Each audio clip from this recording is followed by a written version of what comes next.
വിശുദ്ധ ലൂക്ക 1:30-31. ദൂതൻ അവളോട് പറഞ്ഞു, മറിയമേ, നീ ഭയപ്പെടേണ്ട, ദൈവസന്നിധിയിൽ നീ കൃപ കണ്ടെത്തിയിരിക്കുന്നു. നീ ഗർഭം ധരിച്ച് ഒരു പുത്രനെ പ്രസവിക്കും. നീ അവന് യേശു എന്ന് പേരിടണം. പരിശുദ്ധ പരമ ദിവ്യകാരുണീശോയ്ക്ക് നേരവും ആരാധനയും സ്തുതിയും പുകഴ്ചയും ഉണ്ടായിരിക്കട്ടെ.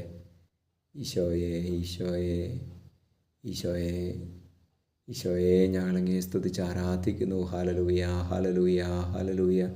ഈശോയെ, ഞങ്ങളങ്ങേ ആരാധിക്കുന്നു, പുകഴ്ത്തുന്നു, നന്ദി പറയുന്നുപ്പാ. ഹല്ലേലൂയ, ഹല്ലേലൂയ, ഹല്ലേലൂയ, ഹല്ലേലൂയ, ഹല്ലേലൂയ. ഈശോയെ, പരിശുദ്ധ കന്യകാമാതാവിനെ പോലെ ദൈവസന്നിധിയിൽ കൃപ കണ്ടെത്തുവാൻ തക്കവിധം ഞങ്ങളെ അനുഗ്രഹിക്കണമേ, ഞങ്ങളെ ആശീർവദിക്കണമേ.